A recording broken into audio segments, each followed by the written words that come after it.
Andrew woke up with a start. He knew what had happened, and his heart sank.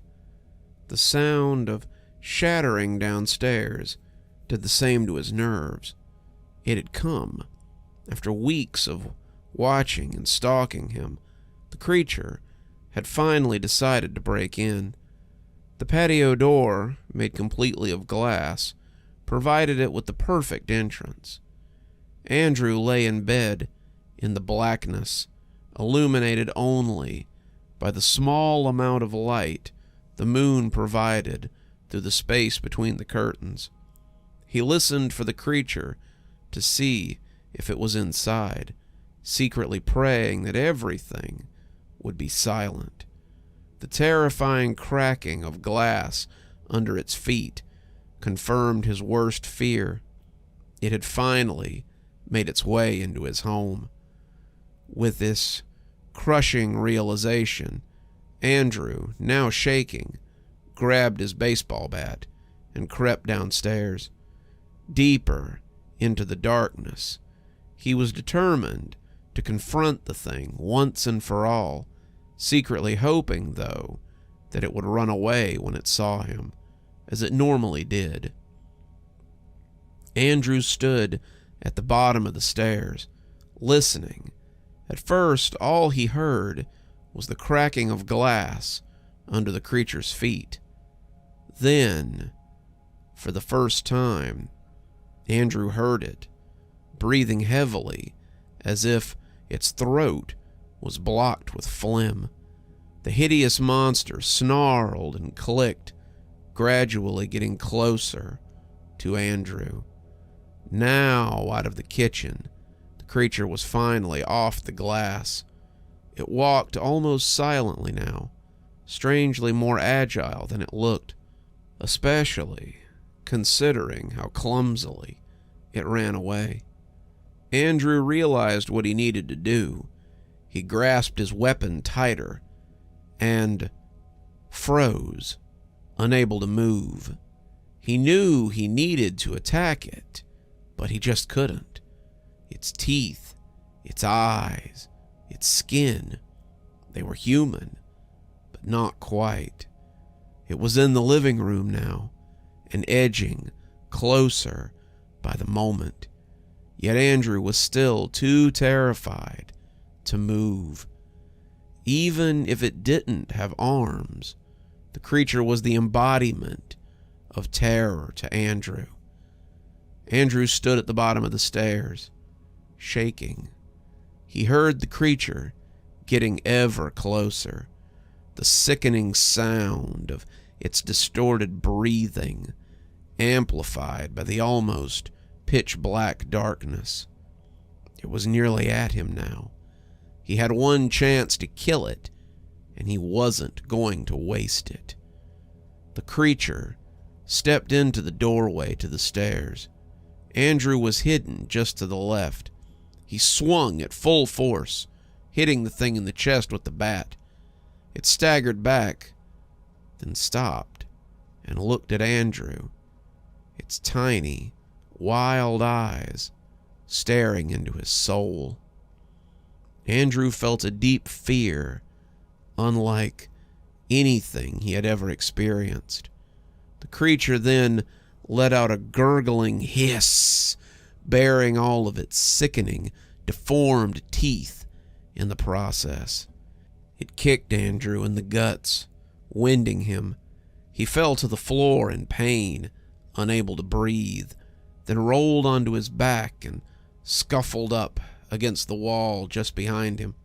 The creature watched him until he reached the wall, at which point it walked toward him and looked down at him as if judging him, lying there helpless.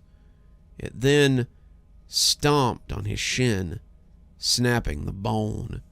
Tears began to stream down Andrew's eyes. The pain was so intense, he thought he was going to vomit. Andrew, now incapacitated, had nowhere to go, no way to fight.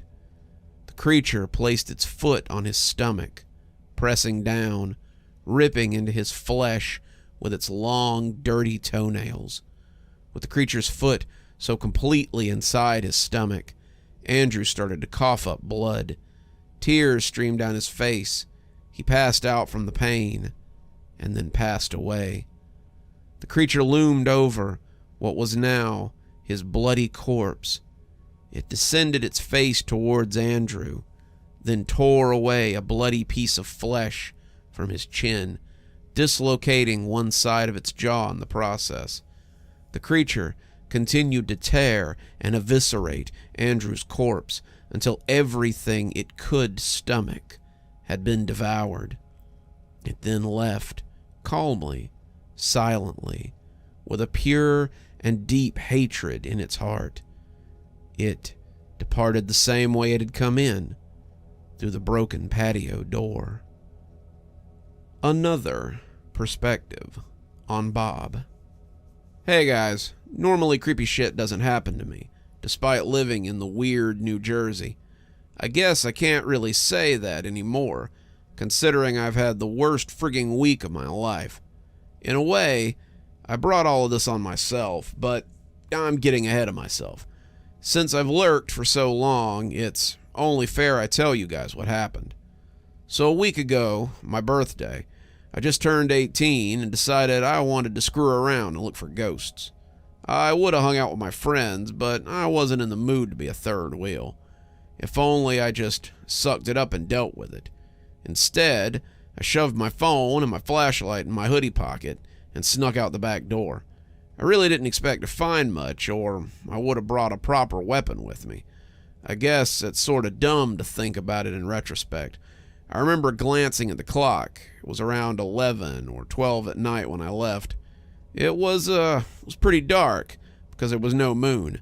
I figured if I was going to see anything cool, it was going to be now. Now, I wasn't just walking around the forest, herpa-derping. There's actually a pretty sketchy cemetery about 10 minutes up the road from my house that's been around for the past couple of 100 years. It's also a spot that practices green burial, where they, put the bodies in a biodegradable casket and send it on its way in the dirt. Well, my uncle owns a plot of land the cemetery is built on, and being the cheap bastard that he is, most bodies buried there end up thrown in there by themselves. I figured there must be some kind of ghost pissed off about having such a shitty resting place who roams around the cemetery at night. I guess I was thinking I could point him to where my uncle lives and start a haunting, just for shits and grins, Probably doesn't work that way, but I wasn't expecting to find something anyway. I finally made my way there and was about to go through the gate to the cemetery when I saw some kind of gray-colored guy thing in the nature trail next to the cemetery. And yeah, I shit you not, my uncle thought it was a great idea to put a nature trail next to the cemetery. I'm a little nervous at this point because I can't think of anybody other than me crazy enough to go out in a place like this at night. There isn't even a car around, so whoever this was, they must have walked there, just like I did. I shouted out at the dude, thinking maybe it was some stoner smoking or another ghost hunter. They didn't say anything. All I could hear was this sickly sound of wheezing. Thought maybe they needed help and were out of breath from running away from something, so I took a deep breath and started walking down the trail. I whipped out my flashlight to light up whoever was down there, only to stop dead in my tracks. Whatever the thing was, it didn't have any arms or clothes on. Basically, I noped right out of there, ran the whole way home, and locked every door in my house. My mom was pretty pissed that I snuck out, and figured I was on a bad trip when I told her about some naked no-arm thing stalking the cemetery. I don't blame her, but I wish she'd believed me or at least humored me so I could carry around one of those Rambo knives that she collects. I was pretty shaken up. This freak of nature had to know where I lived because I didn't run that fast. Still, I rationalized with myself. I didn't see the guy behind me, and I didn't hear that horrible wheezing sound, so I decided I shouldn't worry about it. A couple of days later, I was sleeping normal again, till I saw that thing. My front door was open, so my dog could go in and out as he pleased. Her name's Piggy, and she's an inside dog, but house-trained, so She'll go outside when she needs to use the bathroom. Dogs always have a place they like to go, and her spot was smack dab in the middle of a field in front of my house.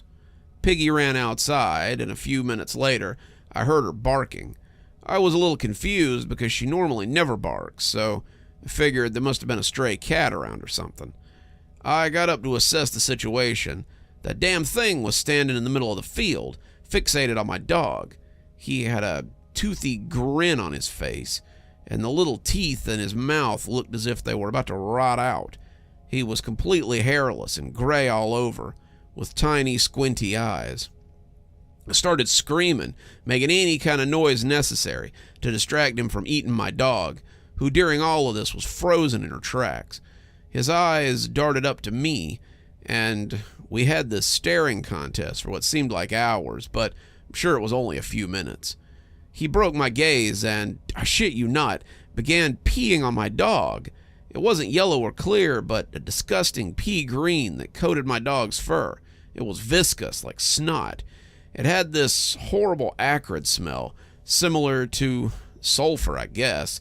I have no clue what it was, but it was on my dog, and that couldn't have been a good thing. At this point, I grabbed a kitchen knife and started running towards the thing. He stopped peeing and wheezed away. I wouldn't pursue him, but I was just thankful he hadn't eaten my dog. Peeing on her wasn't the greatest alternative. I put on some rubber gloves and grabbed my lilac doggy shampoo to hose her down. Piggy normally doesn't like baths, but I'm sure she was happy to get that stuff off of her. I went to bed a few hours later, but not before locking all the doors again. I wasn't taking any more chances with this thing. I didn't know what to do about him that night, so I just decided to sleep on it. Now, normally my dog sleeps with me, but that night I never felt her climb up next to me. The one time I woke up, it seemed as if she was just staring off into the distance. My mom was crying, telling me there was something wrong with her. The dog was wheezing, and I instantly remembered that no-arm thing pissing on her the other day. But I shook it from my memories pretty quick to tend to my dog. I remembered she had this sad look in her eyes, and she wouldn't drink any water or even eat meat. It was scary, and I sped to the vet, who referred me to the hospital, who had her there overnight. Apparently, she had contracted doggy pneumonia in the middle of summer. About $1,100 in vet bills later, Piggy drove home with me the next day in a horrible thunderstorm. I pulled up in my driveway, and what do you know? That thing was standing right in the middle of it, just staring at me like a deer caught in headlights. I knew this was my chance. No more screwing around. I floored my car and drove right at him, saw his eyes widen to full circles. Next thing I knew, he jumped up on my car, then off again, then full-on sprinted off into the woods. I missed him. The one shot I had to kill him, and I missed him. The past couple of days, I haven't really slept. All I can think about is that creature. I've never heard of something like that before, and he doesn't seem as dumb as I thought he was. I know he's planning his next move, and I'm scared of what this thing might be planning for me or my family. I don't really know what to do. I've gotten about 10 hours of sleep the whole week, and I know I'm not going to be able to keep it up soon. I'm scared to close my eyes, scared that as soon as I do, he'll be back in my room, doing God knows what. Does anybody have any experience with a creature like this? I can't stay awake forever.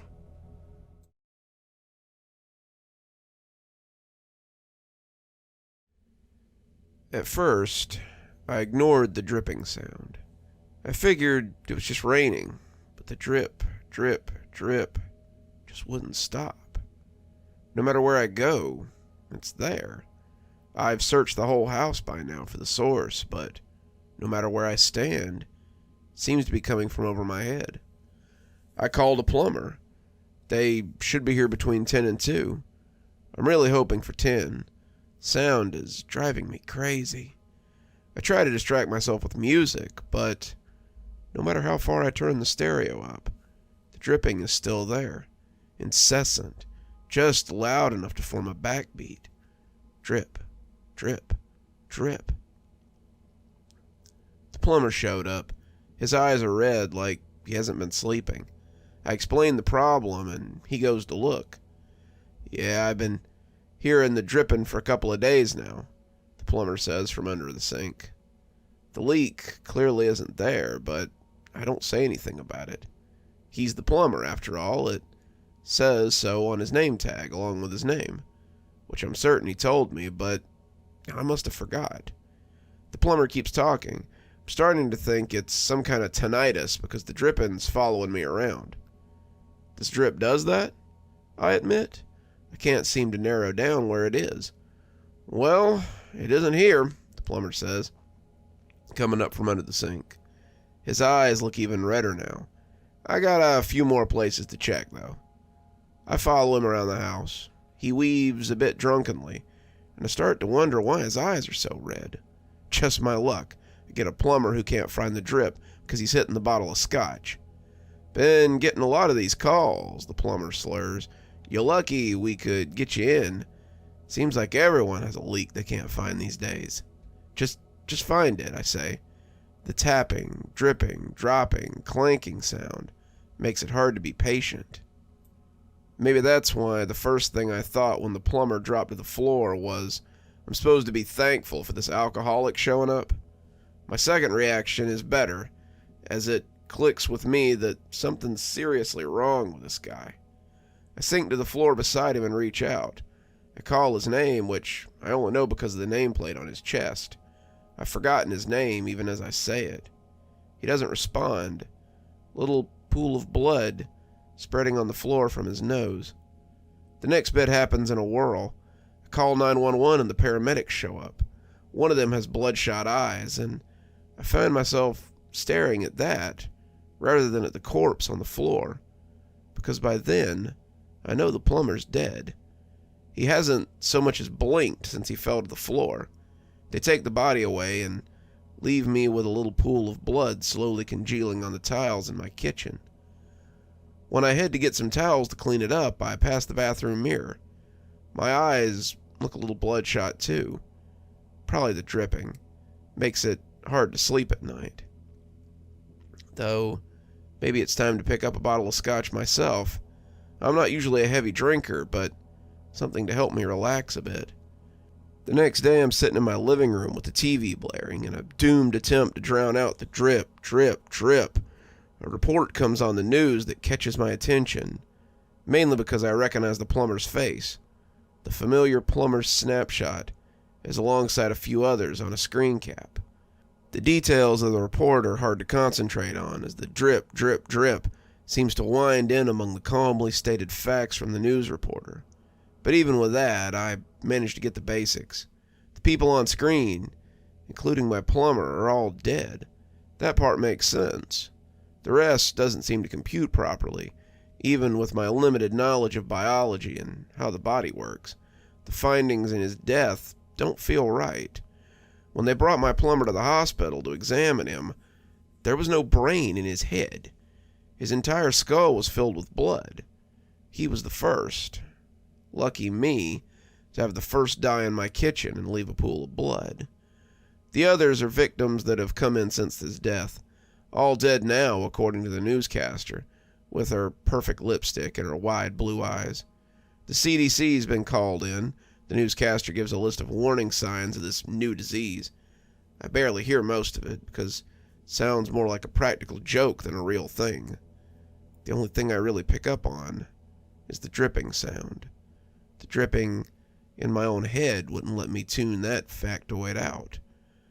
Apparently all the victims heard a dripping sound, which the doctor and the scientist are proposed was the sound of blood dripping into their empty skull, filling the place where their brain was supposed to be. I turned off the TV and headed upstairs to bed, despite it all just being the middle of the day. People can't live without brains. Even I know that. Despite being unreasonably exhausted, trying to sleep is hard with the dripping sound. I can't escape the repetitive noise. I shut my blinds, trying to blot out the sunshine outside, and climb back under the coverlet. I find myself mulling over the TV report. It can't be real. How could they even know that the people had empty skulls prior to the dripping? Were people coming in to report this to them before dying? And who would have even thought to look for such a thing? Outside the window, the sound of a siren screeches by, fading into a keening sound in the distance. By the time I finally drift off to sleep, I've convinced myself that I imagine the entire report. I dream that I'm trying to find a leak in an old basement that smells like mold and copper. I find blood dripping down the wall instead, and realize I'm standing in a puddle of it. By the time I get back to the basement stairs, it's up to my knees. Morning comes, and the dripping sounds louder, more like the plop of water in a full bathtub than droplets hitting the porcelain. Like my brain's filling up. Except that thought comes directly from the news report that I must have dreamed. I go downstairs and turn the TV on again to make breakfast. There's a dried pool of blood in the kitchen floor. I should have cleaned that up. I'm gearing up to do that as I eat some dry toast for breakfast. But the news comes on and distracts me. Pictures of the local hospital and a new set of faces fill the screen. I see a number, but I don't recall the death total a moment later. It must be hard to remember things without a brain, I tell myself. I don't listen to the newscaster's report this time. Instead, I pick up my smartphone and do my own research. The report I heard was real, or at least the report really happened. Lots of people are calling the disease made up and falsified, but I noticed that everyone from where I lived is scared. There are more reports of deaths, wives telling what happened to their husbands, children saying what happened to their parents, and every story starts with that dripping that no one else can hear. I do some research on the doctors who are putting in this insane claim. They were all respectable before this, and their reports still chill me in a way I don't expect because all of them are saying exactly what I thought. This shouldn't be possible. People can't live without brains, but they are. That makes me study the report carefully, searching for the underlying fact, even if those facts contradict logic. The body count's up in the hundreds now. Didn't take long. The disease seems like it takes about 4 to 5 days in total. Now I'm sure of what the sound in my head is. It's a drip, slow and steady, of blood into my empty skull, filling the space left vacant. Drip, drip, drip.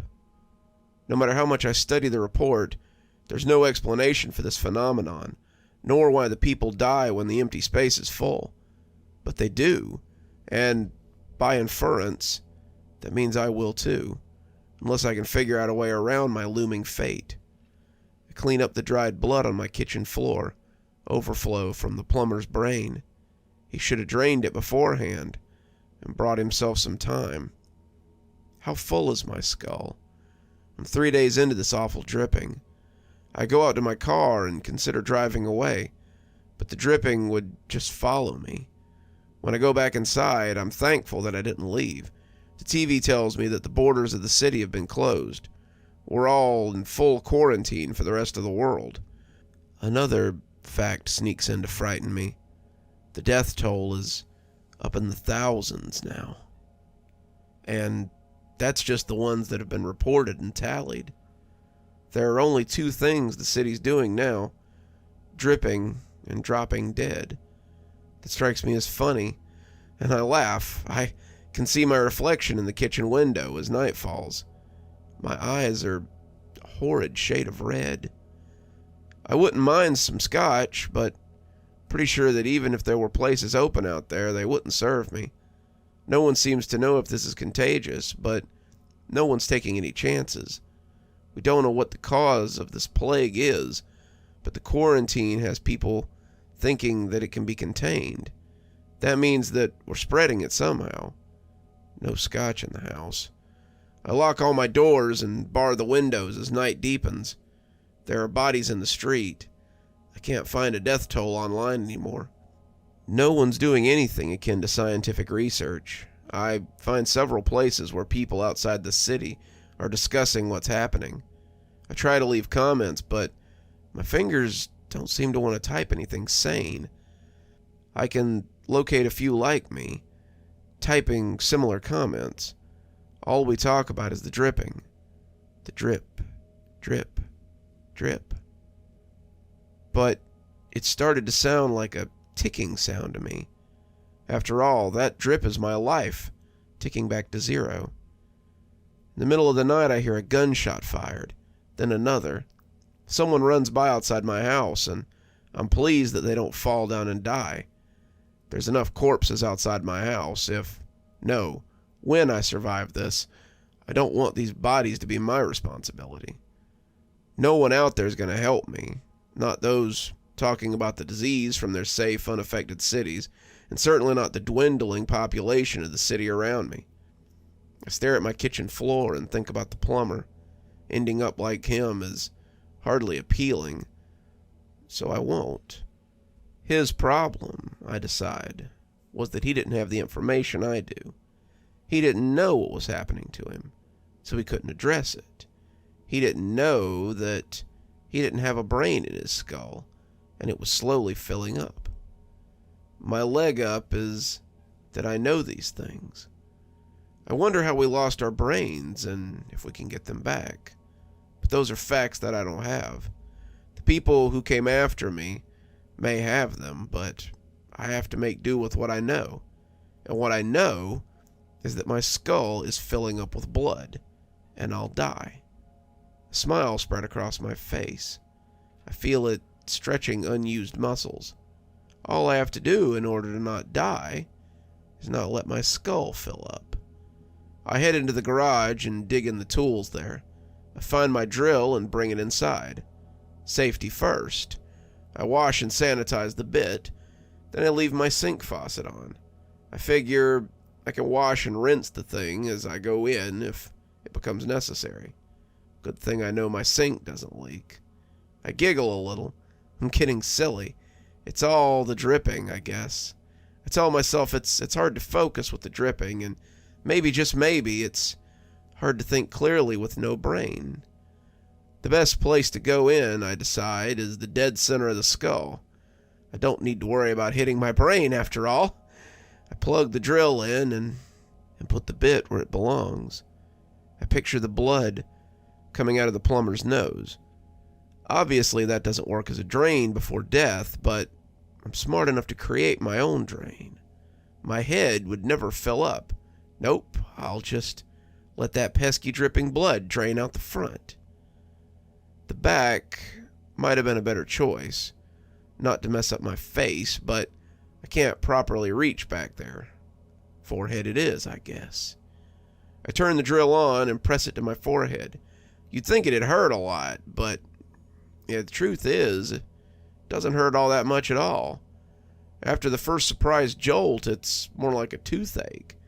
Nasty, but localized. And the knowledge it would be over soon kept me going. The drill bit pops through the other side of my skull. I feel it because the resistance is gone, and the drill just slides forward. I pull it out and tipped my head over the sink, letting the blood drain out and get washed away by the flow of water. I wonder who else has thought of this as I clean up bone fragments and blood from the kitchen. Then I wander into my living room. I don't turn on the TV. I can't hear it over the dripping anymore. People are screaming outside. I feel sorry for them. I figured it out. I'm safe, but they're still out there, in the worst of it.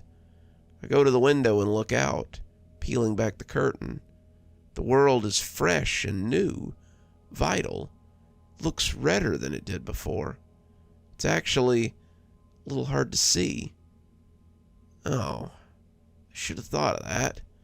The blood is draining into my eyes. Not dripping now, but there's a lot of red, more than the tiny drips could account for. Can't see anything through the blood drip, drip, dripping over my eyes.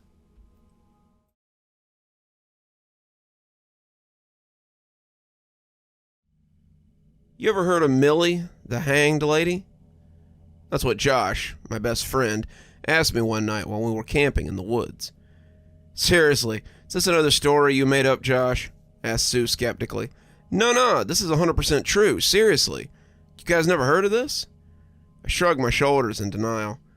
Josh loved telling stories, especially the urban legends he'd read on the internet. Most likely he'd prepared a dozen of them in advance for tonight. The story begins one night in the forest. Forest where we just happened to be, Josh began seriously. I smiled out of the corner of my mouth and exchanged a glance with Sue, who knew as well as I did, now that he was off and running, there was no stopping him. You see, Millie was a high schooler like the three of us, and ever since she was a little girl, she'd been picked on by the other kids. Millie was different from the others. She always kept to herself, didn't dare speak up, didn't mix well with the others, and soon she became the target of others' abuse. Over the years, her reputation followed her, and the harassment from the other kids in her class became increasingly cruel. Sue kept her neutral expression, but I could feel that the story touched her. She, too, had struggled to fit in after her parents had moved her here, and it was only after befriending Josh and me that she'd managed to come out of her shell. But if she hadn't, she might have been subjected to the kind of behavior on display here, too. In fact, she had confessed to me that this had even been the case at her previous school. One wintry evening, several students decided to play a prank on Millie, Josh continued, the flames from the campfire reflecting his eyes. They all grabbed scary masks and armed themselves with knives and chased Millie as she made her way home through the forest. Millie was terrified, and she fled as far as she could. She got lost in the forest. The story goes that during the night, cold, lost, and hungry, she found a rope stretched over a branch, like an invitation, and that was where she ended her life. What a horror, Sue said, still captivated by the tale. Since then, they say she haunts these woods, and that it's possible to summon her by repeating certain words. Cut the crap, I said uncomfortably. I swear it's true. All you have to do is stand in front of a branch and say, Millie, Millie, why are you so alone? 3 times. Then turn around and say, Millie, Millie, come talk to me. Just once. Then you'll hear the sound of a rope swinging under the weight of her body. And the story goes, if you're unfortunate enough to turn around and look at her, she'll kill you. Okay, that's definitely nonsense. No, really, Josh. You had me going at first, but I don't believe it anymore, Sue said, standing up. You'll excuse me, boys, but I'm going to hit the sack. Good night, and don't stay up too late tomorrow. We're leaving early. With that, she headed off to her tent. Josh and I stayed up a while, staring at the fire in silence, but as if he couldn't hold back any longer, he finally asked, Do you want to do it? Do what? I asked him. Well, repeat the sentence and everything. Come on, we've been walking around picking mushrooms all day. What the hell? I had a feeling that if I didn't agree, he'd ask me every night until I gave in. So, I preferred to take the lead. We found ourselves in front of a branch a few dozen feet from the camp, where the fire was beginning to fade. We had equipped ourselves with our flashlights to see where we were going. Josh seemed pretty excited. Have to admit that once we got to the branch, I was more apprehensive than I would have imagined about some stupid urban legend. You're the one doing it, Josh told me. Why me? It was your idea. It was your story. But I've already done it 15 times. Come on, it's your turn, man. Don't back down now. I huffed. This was pretty typical of Josh. I stood in front of the branch, flashlight in hand. Josh gave me the sentence to repeat 3 times, and with a stutter or two, I managed to get it right. I turned around, my back to the branch. Josh stood next to me because he said if he looked, it wouldn't work. Millie, come talk to me, I finally said in a whisper. Hey, don't shit yourself, Josh laughed. We waited for a few moments. Well, I don't hear any taunt rope noises. I guess that means I get to live. Maybe she was busy elsewhere tonight. Josh replied with a laugh. Come on, let's go to bed. It's starting to freeze out here. We headed back to the camp. I couldn't help but look back for a moment while holding my lamp in front of me. For a moment, I could have sworn I saw something moving from right to left near the tree where we'd been for a few moments. Damn, I really got to stop listening to Josh's stories. I was awakened sometime later by a scream. I scrambled to my feet, ears pricked and wondering if I'd imagined it. I could see through the canvas of my tent that it was still dark outside. Josh, Sue? I called aloud, our tents being right next to each other. No answer. Why the hell aren't they answering? If they're playing a prank on me, I'm going to kill them. I grabbed the flashlight from my tent, my cell phone, and quietly stepped out. Josh, Sue, I asked again. I lit up their tent in turns and noticed they were both open and empty. I couldn't remember clearly what I'd heard, but I thought the scream was from a girl. I couldn't believe for a second that Sue would participate in a prank like this, but if it wasn't that, then maybe something serious had happened. As I stood there trying to think about where they might have gone and what they might be doing, a strong wind blew. To my right, a few dozen feet away, I spotted something moving. Josh, I swear to God, if this is one of your stupid jokes, I said, as I slowly approached, my flashlight trying to shine through the vegetation around me. I walked towards where I thought I'd seen the movement, and finally I saw something just to my right moving again. Slowly, heavily, I heard the sound of a taut rope. I shone my flashlight from bottom to top, and there I saw Josh, hanging by his neck with a rope tied to a branch over a tree. I was silent for a few seconds at the shock. Josh, please, stop this.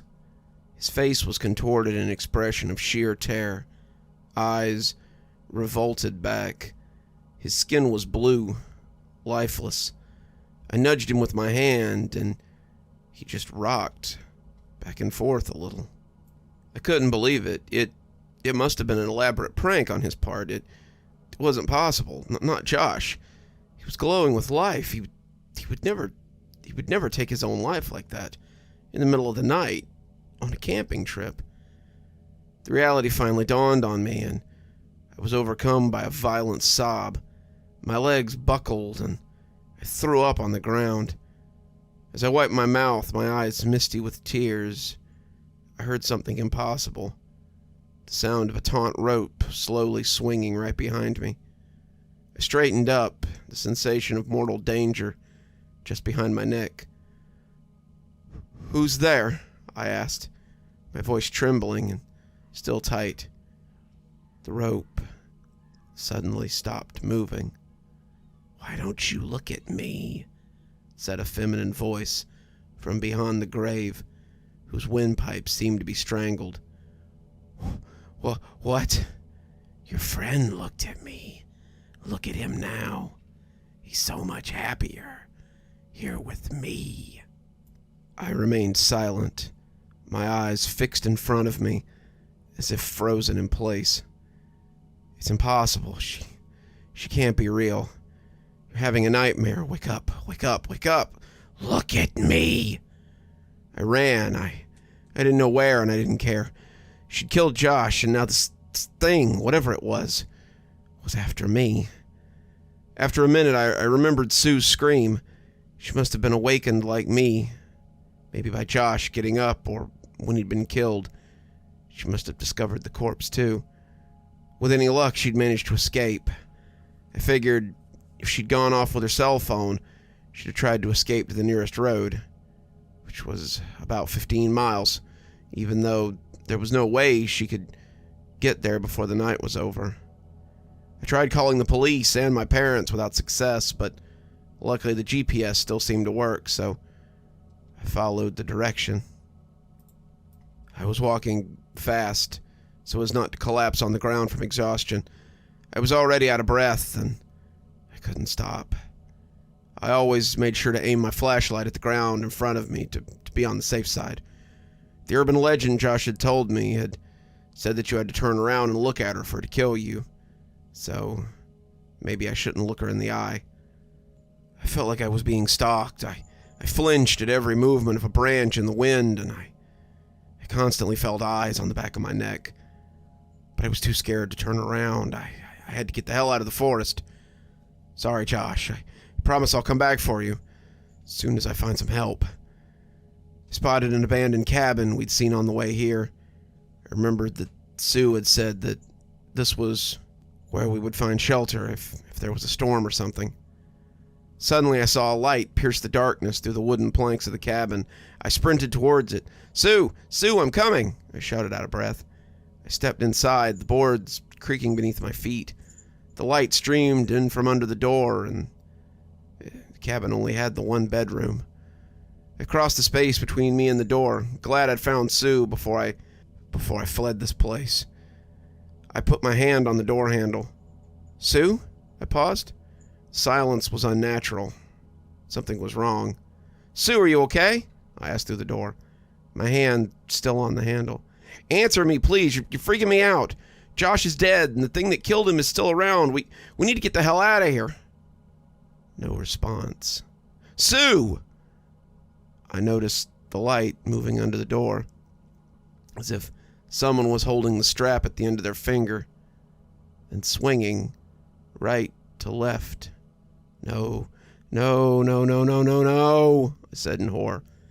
In response, a childish laugh rang out from behind the door. I ran to the front door, which opened with a shove on my shoulder, and ran straight out of there.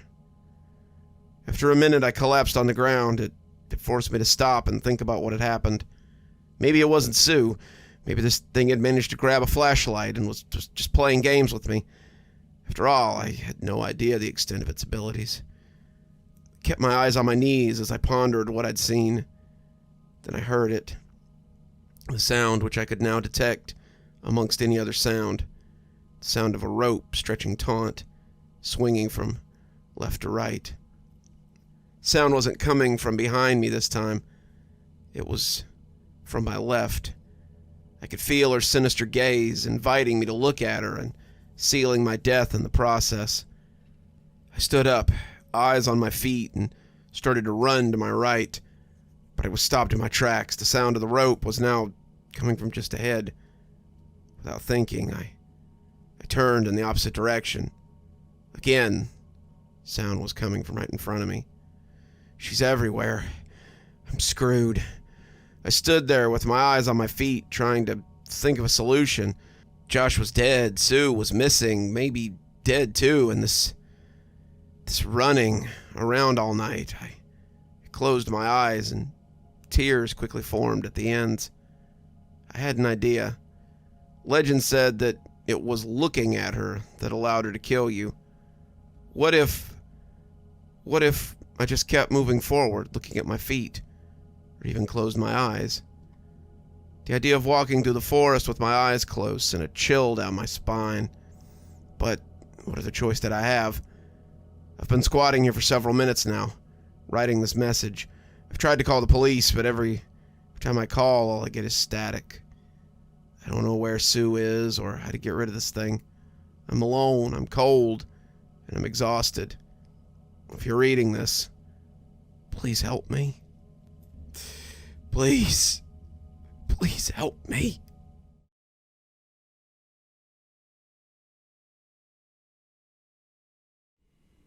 Have you ever found something that's just incredible? Something so unreal, you can't help but wonder what event led to this item becoming intertwined with you. I'm not talking about a bottle cap or a piece of a plow. Hell, I'm not even talking about a pistol I found buried in the dirt when I was a kid. I'm talking about something mind-boggling. Not sure if that's the right word. Enough talking about it, though. Time to give you the story about my recent discovery. Most mornings during the fall, I deer hunt. Before you all jump down my throat about it, I only kill 2 a year. Only enough for me to eat. Times are tough, and a guy's gotta eat, you know? After I catch my 2, however, I still make my way out to my stand a few times a week. I enjoy sitting up there in the cool fall air, taking it all in. It's me and nature. No phones, no one, no real-life stuff. Plus, I enjoy seeing the deer, even if I'm not shooting at them. It was one of those days that I was sitting in the stand, taking in the sunrise when I heard it. Well, I guess I don't have to ask if that's the one that made the noise, I thought to myself, chuckling and betting with myself which tree fell this time. I'm sure it's that dead one that's right next to the fence this time. It's been on its last limbs for years. With my curiosity piqued and the sunrise over, I decided to climb down the stand and start my trek home. With my pack clinging to my shoulder and a pistol on my side, I made my way towards home while keeping an eye out for the fallen tree. Every tree I passed boosted my confidence in my assertion that the old dead tree finally gave way. Shortly after I find the old tree laying on its side, I take a little pride in my skill with assumptions. As I walk by, however, I notice that the tree is hollow on the inside, and the tree collapsed in on itself as it fell. Looking at the poor old tree, that's when I see it.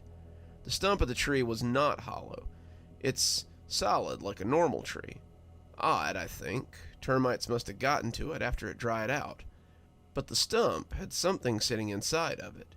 It's shards of some kind of pot. An old clay pot that was placed in this tree for a long time. Long enough for the tree to grow around it. How did that even happen?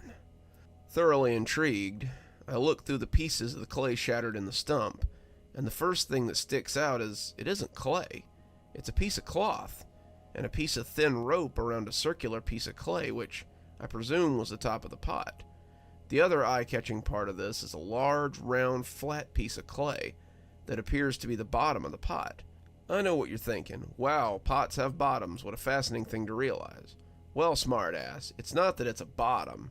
Obviously, it has a bottom, but the symbol on the bottom is what caught my eye. A 5-pointed star with a tiny small star in each of the triangles of the star's end. A squiggly symbol, maybe meant to look like smoke if you squint at it just right. The engraving wasn't perfect. Still, it's a pretty interesting thing to put on the bottom of a clay pot. Even more so when you seal the pot with a cloth and put it in a tree. I decided to take it with me. At the very least, it would be an interesting trinket to show everyone at my dinner party. While putting the piece in my bag, one of the shards pricked my finger, letting a little drop of blood roll into the pack with the pieces. Once the house was in sight, I was thinking of one thing. Is this pot worth something? It's clear that this thing is a relic, so who's to say it's not valuable to some institution or study or museum or another? Unsure of what to make of something's value, I decided to examine the piece again and see if I can find any clues to help me identify who made this thing and what it is. My immediate guess was that it was Native American or something. Did they even have clay-making abilities? Adding that to the list of things to Google when I got home. After a thorough inspection, I can't find anything that sets this apart from a standard clay pot at any store that sells clay pots, other than its weathered exterior. As I sat looking at it, I tried to piece things together in my mind. My mind jumps to, it looks like a pot from Zelda, but something tells me it probably looks a little different, what with its lack of cell shading and all. After noticing that I've been staring at these pieces for hours, I decide it might be time to put some effort somewhere else for the rest of the day. Nothing bothers me about the puzzle that's unfinished. It sticks in the back of my mind all day, thinking about what it could be. As I lay down in bed that night, I'm still thinking about that damn pot with the symbol, and it just doesn't make any sense. As I drift off to sleep, I see myself in a dream. Myself in a bed. My point of view in the dream is from the bedroom ceiling. My body lays there, still softly breathing, in and out. That's when I see it, out of the corner of my eye. It's a figure. Short, pudgy man, slowly walking towards the bed. Not short, like short, like he couldn't see over the bed short. He waddled towards my unconscious body, all the while chanting, "I'm coming, I'm coming, I'm coming." Panicked, but unable to do anything, I watch as he puts his chubby little hand on the foot of my bed and pulls himself up. He peeks up onto the bed, and I feel violated as he looks at me, scanning my body with some kind of pleasure in his eye. I say eye because he only has the one in the middle of his round thumb head. Right as he's getting on top of me, He turns to look at me. Not the me in the bed, but the me in the ceiling, watching the horror unfold, all the while continuing to whisper. Leaping out of my bed, I realized it was only a dream. Wiping the sweat off my face and trying to catch my breath, my throat screams in pain and feels like I've swallowed a razor blade. Like I had my mouth open all night. Nothing some cough medicine wouldn't fix, I supposed.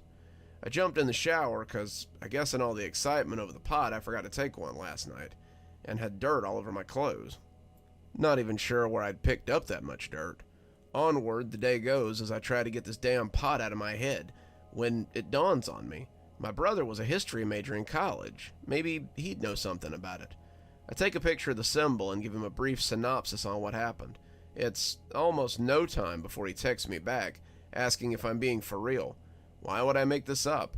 I reply back, annoyed at him obviously knowing something and not telling me. I can't be 100% sure, but from the evidence, I would say you found a witching pot, brother.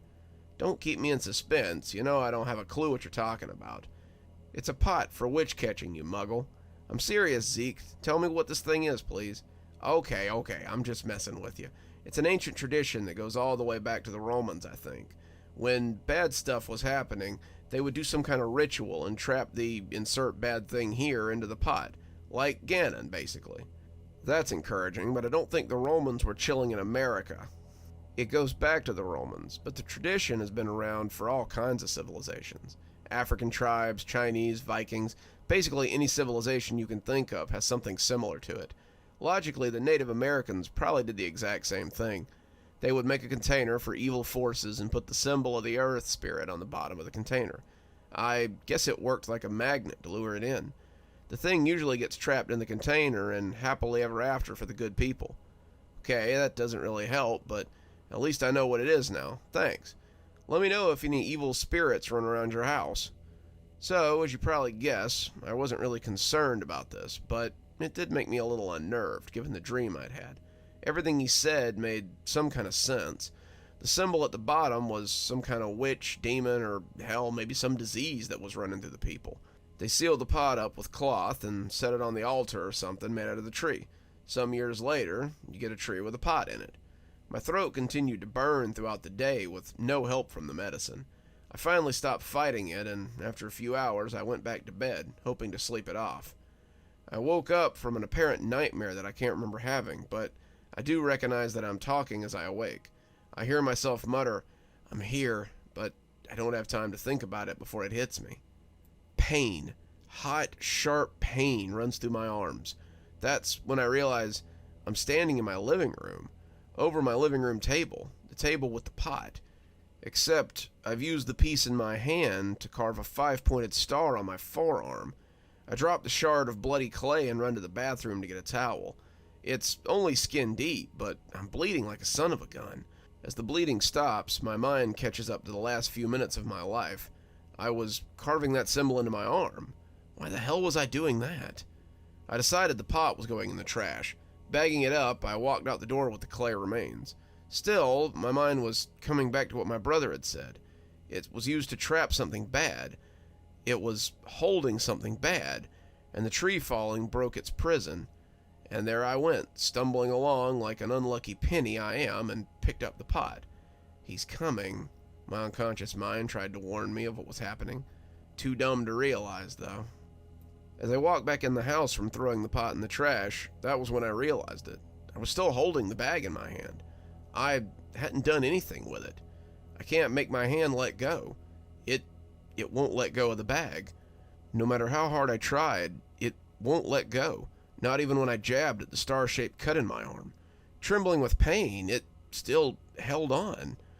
I got back to the table, and my arm seemed to work as normal as it dropped the pieces back where they'd been. I decided to write this all out, because what else am I going to do? I can't leave or fight. How can I fight something living in my body? I wanted to see my brother, but I can't. I won't do that to him. I'm not going to put him at risk if this thing can go from me to him. No way. Of course, I don't know if that's how this works at all, or if he goes wherever he wants to. Whoever reads this shall be my plaything. I picture it saying that as it watches me type this out. Hell, maybe it's even making me type this out. Maybe this is what he wants. Maybe it thrives off people knowing about him and being scared of him. I'm talking crazy now. I just wanted to tell you guys what happened so you know if you find something similar. I don't know what you could do to avoid it, obviously, so I guess I really don't have a point to writing this. Actually, when did I decide to write this? How long have I been writing this? I don't even remember the things here happening at all. I was just walking back from hunting and I saw that a tree had fallen. What's going on? I know I can't stop myself from posting this because it's not me actually typing. It's gotta be him. I'd say don't read this, but since this is the end, I'm assuming you already have. I'm sorry for that. Honestly, maybe nothing will happen to you, but if it does, I can't help but think of my own preservation and wonder if he'll leave me alone if he jumps to someone else. I can't stop from posting this if I wanted to anyway, so I guess I'll hope for the best. I think I'm fixing to go back to sleep, and this might be the last time. I'm sorry to whoever sees this, but I think he's here.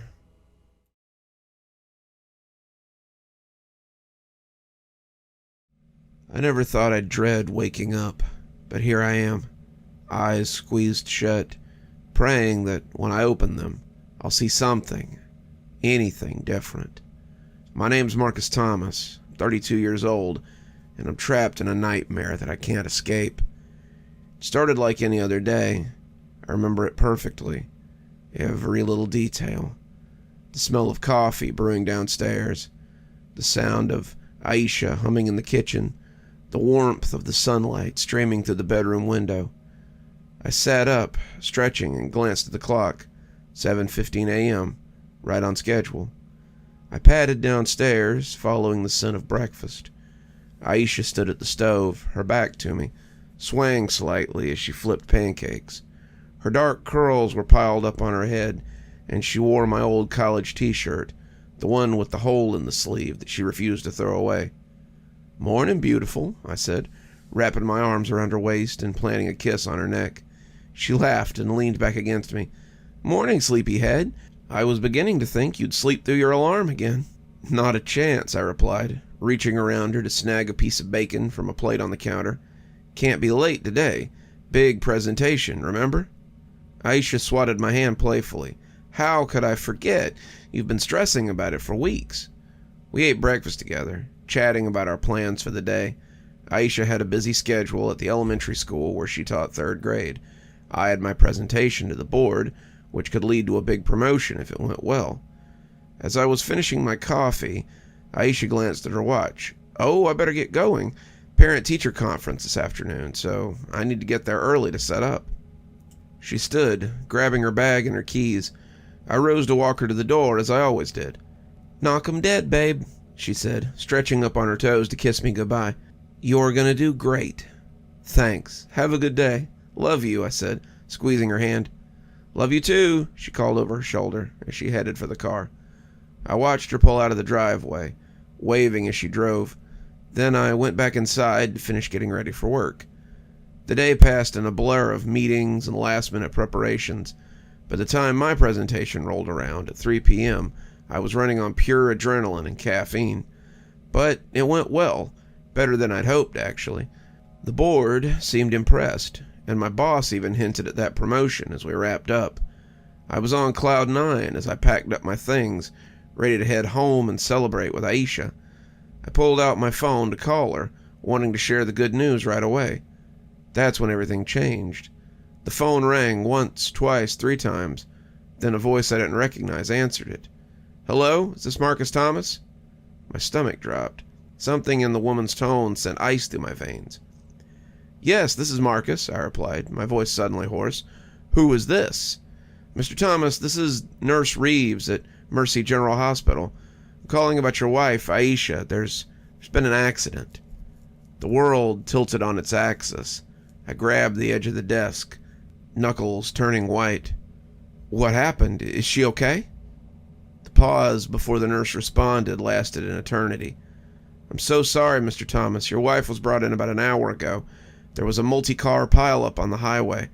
The doctors did everything they could, but I'm afraid she didn't make it. I'm so sorry for your loss." The phone slipped from my hand, clattering on the floor. This couldn't be real. It had to be a mistake. I'd just seen Aisha this morning. We made plans for dinner. She was fine. She had to be fine. The next few hours passed in a haze. Somehow, I made it to the hospital. I remember the harsh fluorescent lights, the antiseptic smell, the pitying looks from the staff, and then seeing her lying there so still, so unlike the vibrant woman I'd kissed goodbye this morning. I don't know how long I sat there, holding her hand, willing her to wake up, to smile at me once more, to tell me this was all a cruel joke. But she didn't. Eventually, a gentle-voiced doctor came to take me away, to discuss arrangements I couldn't begin to comprehend. I don't remember driving home. I don't remember climbing the stairs to our bedroom. Our bed, where Alicia would never sleep again. I just remember collapsing onto the mattress, still in my suit, and praying that when I woke up, this would all be a terrible dream. Sleep came, eventually, a blessed escape from the crushing weight of grief. And then I opened my eyes. The smell of coffee drifted from downstairs. Sunlight streaming through the bedroom window. For one blissful moment, I thought my prayers had been answered. Then I heard it. Alicia humming from the kitchen. I sat bolt upright, heart pounding, the clock on the nightstand reading 7:15 a.m. Impossible. I scrambled out of bed, nearly falling in my haste to get downstairs, and there she was, Alicia, alive and well, standing at the stove in my old college t-shirt, flipping pancakes. "Morning, sleepyhead," she said, glancing over her shoulder at me. "I was beginning to think you'd sleep through your alarm." I couldn't speak, couldn't breathe. This was impossible. "Marcus?" Alicia's smile faded, replaced by concern. "Are you okay? You look like you've seen a ghost." I crossed the kitchen in 2 slides, pulling her into my arms so tightly that she let out a surprised oof. "Whoa, what's gotten into you?" she laughed, returning the hug. "Bad dream," I managed to choke out, burying my face in her hair, breathing in her familiar scent. "Really, really bad dream." Alicia pulled back, cupping my face in her hands. "Well, you're awake now. Everything's fine, okay?" I nodded, not trusting myself to speak, because suddenly I remembered I'd lived this before. Yesterday morning. The morning Alicia died. As we ate our breakfast, my mind raced. Had it all been a dream? Some kind of stress-induced hallucination? It had felt so real, so visceral, but here was Alicia, alive and well, talking about her parent-teacher conference as if nothing had happened. I tried to shake it off, the lingering dread, as Alicia gathered her things to leave, but as she reached for her car keys, panic seized me. "Wait, don't drive today, please," I blurted out, grabbing her wrist. She frowned. "What? Why not?" I scrambled for an explanation that wouldn't make me sound insane. "I have a bad feeling. Can you carpool with someone, or could I drive you?" "Marcus, I can't just change my plans at the last minute. I need my car for errands after work, remember?" She studied my face, worry creasing my brow. "Are you okay? That must have been some nightmare." I forced a smile, trying to appear calm. "Yeah, sorry. I'm fine. Just be careful. I love you." "I love you too," she replied, still looking concerned. "Try not to stress too much about your presentation. You're going to do great." And then she was gone, just like before. I watched her pull out of the driveway, my heart in my throat. I spent the morning in a state of high anxiety, jumping every time my phone rang. But as the hours ticked by with no bad news, I started to relax. Maybe it really had just been a nightmare. My presentation went well, just as it had in my dream, memory. I wasn't sure what to call it anymore, so as I packed up my things afterward, I decided to call Alicia just to put my mind at ease. The phone rang twice. 3 times. Hello? Is this Marcus Thomas? Ice flooded into my veins. Same voice. Same words. Mr. Thompson, this is Nurse Reeves from Mercy General Hospital. I'm calling about your wife, Alicia. She's been in an accident. No. This couldn't be happening. Not again. What happened? I demanded, even though I already knew the answer. I'm so sorry, Mr. Thompson. Your wife was brought in about an hour ago. There was an accident at the school where she works. A student parent became violent, and I'm afraid Alicia didn't make it. I'm so sorry for your loss. The phone slipped from my numb fingers. This wasn't real. It couldn't be real. But as I raced to the hospital, as I saw Alicia's still form once again, as I held her lifeless hand, I knew it was all too real. And I knew with a certainty that chilled me to the core that when I woke up tomorrow, it would all begin again. I don't know how many times I've lived this day now. 10, 50, 100, they've all blurred together in a nightmarish haze of grief and desperation. Each morning, I wake up at 7:15 a.m. Each morning, I rush downstairs to find Alicia alive, humming in the kitchen. Each evening, no matter what I do, I receive that dreaded phone call. I've tried everything I can think of. I've begged her to stay home. I've faked an illness, a family emergency. I've disconnected her car battery. I've slashed her tires. I've hidden her keys.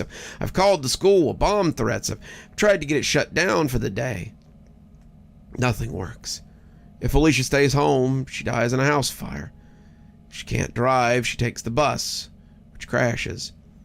If the school closes, she goes to run errands instead and gets caught in a store robbery gone wrong. It's like the universe itself is conspiring to take her from me, over and over and over again. Today I decided to try a different approach. Instead of trying to keep Alicia home or safe, I'll stay with her all day. Maybe if I'm there, I can protect her. When she leaves for work, I follow in my car. She notices, of course, pulling over after a few blocks. "Marcus, what are you doing?" she asks as I approach her window, her voice a mix of confusion and concern. I need to be with you today," I say, knowing how crazy that must sound. "Please, Alicia, trust me. It's important." She studies my face for a long moment and then sighs. "Okay, get in, but you're explaining on the way." As we drive, I try to tell her the truth about the time loop, about her dying every day, about my desperate attempt to save her. Alicia listens silently, her knuckles white on the steering wheel. Finally, she says, "Marcus, I think you need help. This isn't normal. Maybe we should go to the hospital instead of work." "No," I said, making her jump. No hospitals. Please, Alicia, just let me stay with you today. If nothing happens, I promise I'll get help tomorrow." She agrees, reluctantly. We spend the day together at her school. I hover anxiously, scanning for threats, jumping at every sudden noise. Alicia's colleagues give us odd looks, but she makes excuses about a family situation.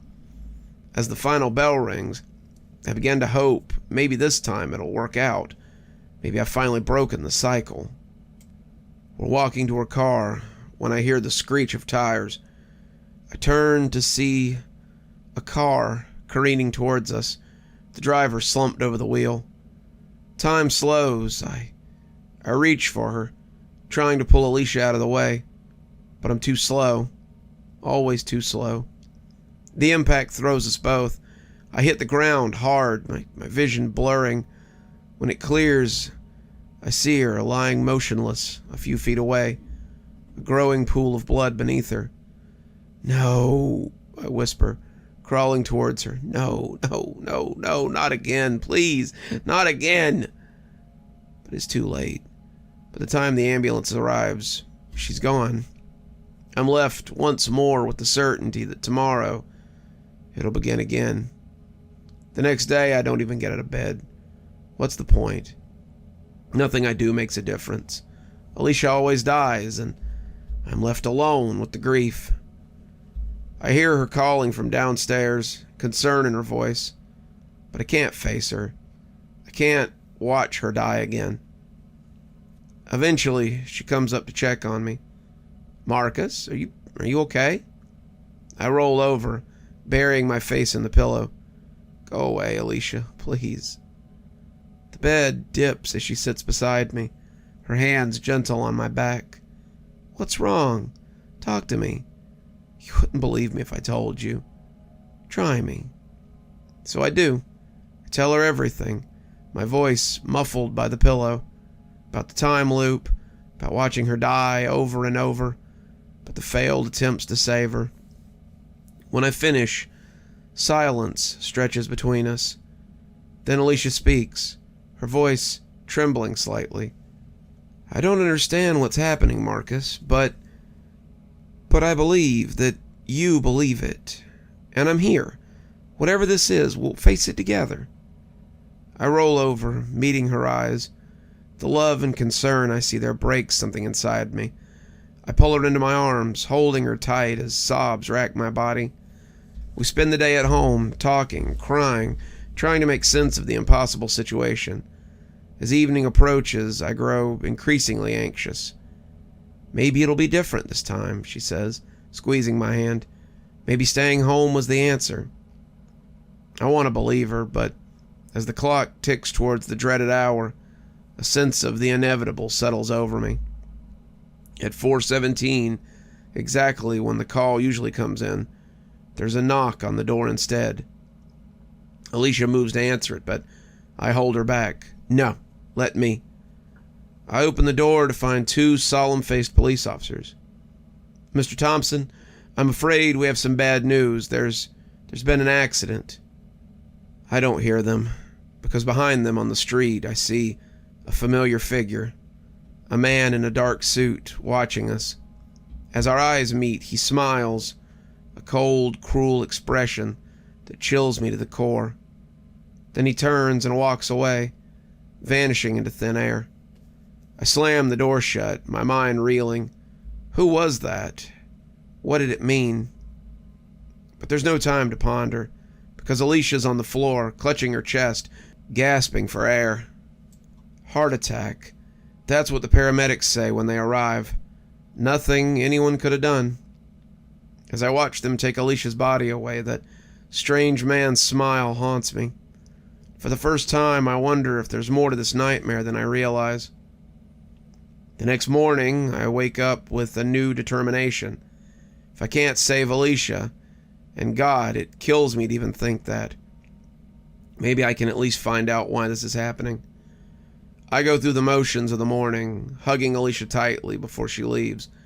Then I set out to find the man in the suit. I drive around town, watching for him. Hours pass with no sign. As 4:17 approaches, I find myself near the park where Alicia and I had our first date. There he is, sitting on a bench, feeding pigeons. I approach cautiously, my heart pounding. Who are you? Why are you doing this to me? He looks up, the same cold smile on his face. Ha, Marcus, I was wondering when you'd find me. You know my name? I know everything about you, Marcus. And Alicia. A chill runs down my spine. Are you... what? Are you God? The devil? The man's laughter rings out, harsh and mocking. Nothing so grand, I'm afraid. Think of me as an interested observer. Observer of what? I asked, my fist clenched at my side. He stands, brushing breadcrumbs off of his suit. Of you, Marcus. Of your pain, your grief, your desperation. It's all quite fascinating, really. Rage boils up inside me. I lunge at him, intent on wiping that smug smile off his face. But my hands pass right through him, like he's made of smoke. Now, none of that. We're just getting to know each other. Why? Why are you doing this? The man's smile fades, replaced by a look of cold curiosity. Why? Because I can. Because you're suffering amuses me, because I want to see how long it takes to break you completely." His words hit me like a physical blow. I stagger back, shaking my head in denial. No, this can't be real. You can't be real." "Oh, I'm very real, Marcus. And this is very, very real. For you, at least." My phone rings. 4:17 p.m. I already know what I'm going to hear when I answer it. The man in the suit watches me, his head tilted in interest. "Well, aren't you going to get that? I'm sure it's important news about dear Alicia. I want to run, I want to scream, I want to wake up from this nightmare, but I'm rooted to the spot, trapped in this moment of horror. As I raise the phone to my ear, the man in the suit begins to fade away, but his parting words echo in my mind long after he's gone. "Sweet dreams, Marcus. I'll see you tomorrow, and the next day, and the next." The revelation of the man in the suit haunts me. Each day as I wake to the sound of morning routine, I'm torn between my desperate need to save Alicia and my burning desire to understand, to defeat this cruel entity that's toying with our lives. Today I decide to ignore him completely. I focus all my energy on Alicia, determined to find some way, any way, to break the cycle. "Let's run away," I blurt out over breakfast. Alicia pauses, fork halfway to her mouth. "What? Let's just go. Right now. Get in the car and drive until we can't anymore." She studies my face, concern etching lines around her eyes. "Marcus, what's going on? You've been acting strange for days now." I take her hand, willing her to understand. "Please, Alicia, trust me. We need to leave, now." Maybe it's the desperation in my voice, or maybe it's the love that's carried us through 7 years of marriage. Whatever the reason, Alicia nods. "Okay, well, let's go." We throw some clothes in a bag and hit the road. As we drive out of town, I keep glancing in the rearview mirror, half expecting to see the man in the suit following us. But the highway behind us remains clear. For the first time in what feels like an eternity, I begin to hope.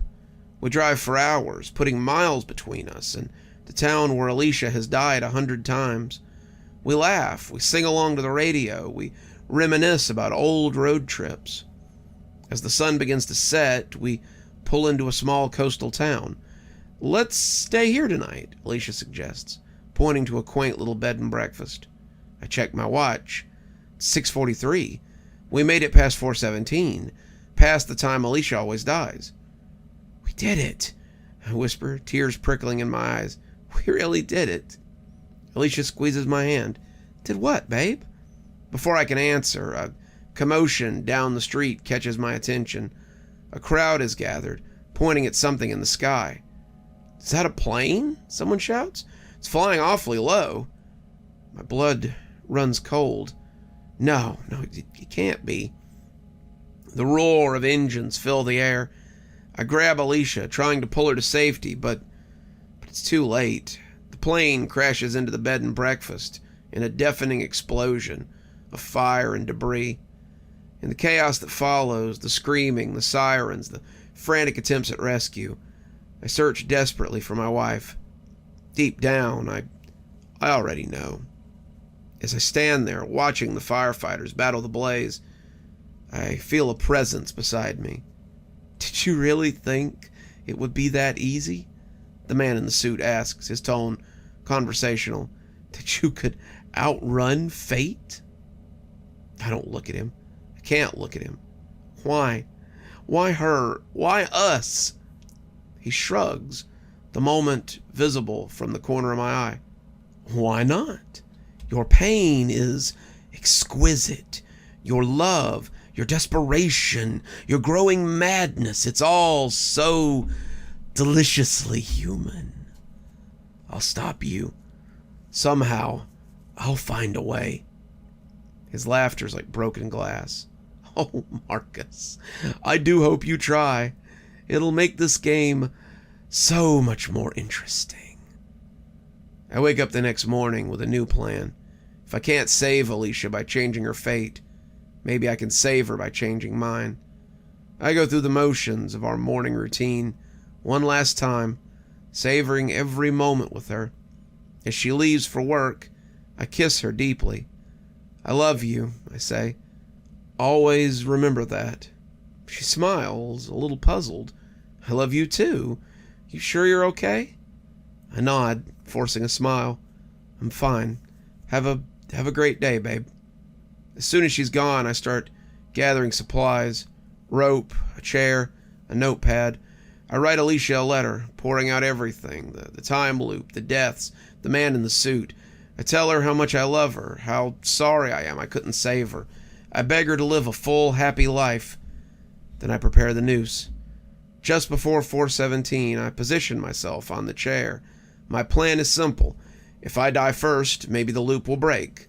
Maybe Alicia will live. As I stand there, heart pounding, the man in the suit appears. My, this is certainly a new approach. Go to hell. You first, he smiles, cold and cruel. I take a deep breath, close my eyes, and step off the chair. The rope pulls tight, and I wake up gasping, back in bed. 7:15 a.m. Another failed attempt. But something's different this time. There's no smell of coffee, no sound of Alicia humming downstairs. I rush to the kitchen, my heart in my throat. It's empty. It's cold. Alicia, I call out, panic rising. Alicia, where are you? She's not here, Marcus, a familiar voice says from behind me. I whirl to find the man in the suit, lounging in my armchair, looking utterly at ease. What did you do? Where is she? He examines his nails, the picture of casual indifference. I didn't do anything. You did. What are you talking about? He sighs, as if explaining to a particularly slow child. You changed the rules, Marcus. You died first. So now, she never existed. The world spins around me. I grab the counter to keep from falling. No, bring her back, please. I can't bring back someone who was never born, he says, standing. But don't worry. I'm sure we can find a new way to continue our little game. As the truth of what I'd done sinks in, I slid to the floor, a scream of anguish tearing up my throat. The man in the suit watches, a small, satisfied smile on his face. Well, shall we begin again? He asks, straightening his jacket. The world fades to black, and I brace myself for whatever fresh hell awaits. Because now I know the truth. There's no escape, no way to win, just an eternity of loss and pain, and the cruel smile of the man in the suit. But as consciousness returns, something feels off. The bed beneath me is harder than usual. The air smells different, antiseptic, sterile. I open my eyes to find myself in a hospital room. Machines beep steadily around me, and there, holding my hand, her eyes red-rimmed from crying, is Alicia. Oh my God, Marcus, can you hear me? I try to speak, but my throat is dry, raw. Alicia holds a cup of water to my lips. What happened? You've been in a coma for 3 months. There was an accident on your way to work. The doctors, they weren't sure you'd ever wake up. My mind reels. A coma? Was it all a dream? The time loops, the deaths, the man in the suit? As if summoned by my thoughts, I see a flicker of movement by the door. The man in the suit stands there, watching. But this time, his smile doesn't seem cruel. It's almost approving. He nods once, then vanishes. Marcus, are you okay? Alicia asks, her voice pulling me back. Should I call the doctor? I look at her, really look at her. My beautiful, vibrant, alive wife. Whatever happened, whatever was real or not real, none of it matters now. I'm okay. Everything is okay, I say, squeezing her hand. As Alicia calls the doctor, I close my eyes, savoring the feeling of her hand in mine. I don't know if I've won, lost, or simply been released from some cosmic game, but I do know one thing. I'll never take a single moment with Alicia for granted again.